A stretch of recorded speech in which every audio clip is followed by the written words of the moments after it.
'Di ba, si Robin ay hindi nagsasalita. Pero sabi niya, wala raw siyang record ng pagsisinungaling. Dahil sinabi ko kanina sa inyo, si Robin Padilla ayaw niya manggaling sa kanyang bibig na siya ang kasama nitong si Bato de la Rosa. Ngayon, sa investigasyon, lumalabas na si Robin talaga ang kasama ni Senator Bato. At may nagtatanong, mga kababayan, bakit hindi pa kumilos ang gobyerno? Ano ang ikakaso sa mga to? Dahil booking na si Binoy na siya ang kasama ni Bato na tumakas. Okay, ito panoorin natin mga ka-GP.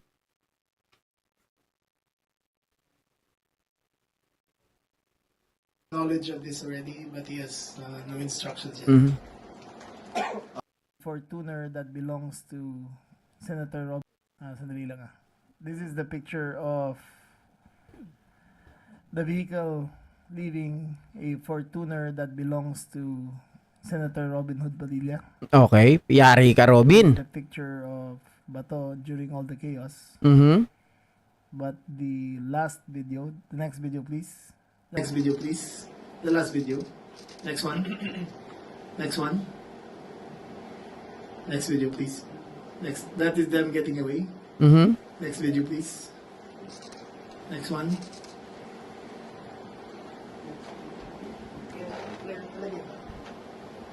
Next slide.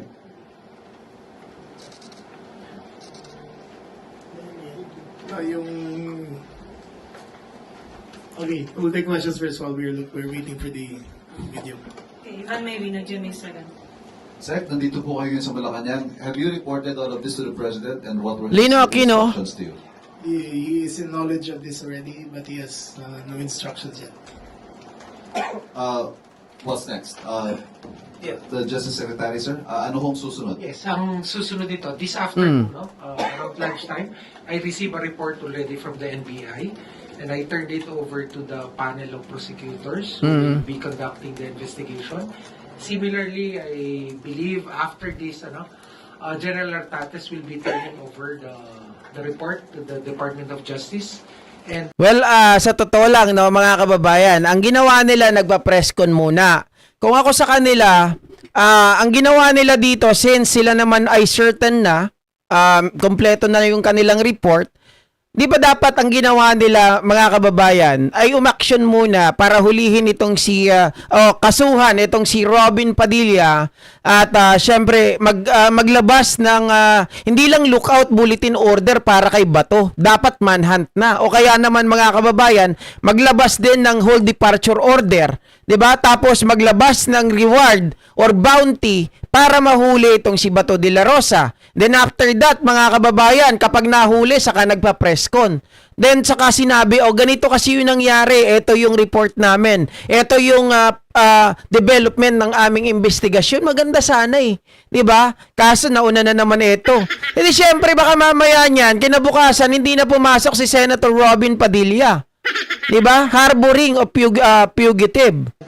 in similar route, it will go to the panel and it will all be evaluated. Nakita nyo naman mga kababayan ko, no? Compelling yung facts. Guys, sa mga hindi pa nagla-like dyan, thank We still you. need to verify and validate, no? The DOJ will not take this as is, no? We will check on the timelines, we will check on the source of the videos and everything. Kasi sa dulo nito, kailangan yung katotohanan lang. Liability, sir, based on what you have seen so far, compelling, as you described it. Sino-sino ho mga posibleng managutin? We've identified, but I don't want to preclude yung panel natin, no? Pero medyo malawak, no? Ang tinitingnan nga ng panel natin, based on my order, is not only for the May 13. Alam nyo, ito parehas to, si Bida, tapos itong si John Vic. Pa-presscon din ng mga hamag, nagpapasikat, no? Mga kababayan. 14. Ang pinatitingnan natin, look at the totality of circumstances, which started May 11. So lahat ng timelines na yan, from May 11 to May 14, titingnan ng ating panel. As to the kung sino culprit, ayaw ko muna i-preempt, no? As to the type of cases that will be filed, again, I don't want to preempt my panel. Sorry, sir, one last question on from my end. Ini-insist po ni Director Matibag ng NBI from the beginning, walang NBI agents sa Senado nung gabing yun. But there were in fact 29 agents, perhaps not in the Senate, but in the same building. Just to clarify, it is the GSIS compound. Magkaiba yan, ikaw naman talaga, oh. Grabe naman talagang pinagpipilitan nyo. Tama si Matibag. Walang NBI doon sa Senate. Nandun sila sa premise ng JSIS. They were in the GSIS premises. They were asked by the GM of the GM Vic Veloso to secure the premises. So when he said that there was no NBI agent in the Senate, there was none. They never set foot inside the building. Correct. They were in the same complex but not in the same area. Correct. But it was an important bit of information, sir, that there was in fact an operation by the NBI in the GSIS building na magkaduto lang po. Yes. Ito lang ang pagitan sa Senado at GSIS. Yes, they were there under the guidance of the GSIS to secure the GSIS premises. Was it also to secure or to prevent Senator De La Rosa from perhaps going through that route, No, the GSIS? the bigger worry really was the call for people power. And if there were anarchy and it spilled over to the next building. Oh, for those of you who have been to GSIS buildings, there are billions of pesos worth of artworks on display. Okay guys, And if wait a lang ah. Mob appeared there. The ABS-CBN pala to. damage would have been incalculable towards the GSIS. Are we prepared to make a conclusion that this was staged or not staged? No, the only conclusion is that there was no attack to the Senate. Oo. As to if it was staged or not, We cannot conclude that. Next Pero maliwanag na ito mga kababayan, parang gumawa lang sila talaga ng pagkakataon para makatakas si Bato de la Rosa. Marcel Nalili, TV5. Good afternoon. Sir, you mentioned that a day before the gunfire incident in the Senate, there was a security coordination meeting between OSAA and GSIS. Was na-informed ba yung OSAA that NBI will be there a day after the meeting? You're going to have to ask them. But presumably, there had been a coordination meeting between security. OSAA Major General Plaska was present. The GSIS head of security, Balba was present. So they were in coordination the day before. But if Wala talaga mga kababayan. Nauna muna yung press con ng mga ito bago sila. Dapat bago talaga naglabas ng press con, talagang solid na yung ebidensya. Solid na meron ng kaso si Robin, 'di ba? Para ilalatag nyo na lang, this is really what happened. Ganun na lang, 'di ba? Meron na kayong warrant or meron na kayong pagkakataon para hulihin si Robin. And then, mga kababayan, saka kayo nagpa-press con. Kaya namin hinuhuli si Robin ngayon kasi ganito yung nangyari. Kaya itong si Plaska ay kailangang hulihin dahil siya yung una nagpaputok. Wala naman siya pinuputukan. Diba? Something like that. At itong si Plaska ay hindi na 6 months suspension lang ang ipapataw sa kanya.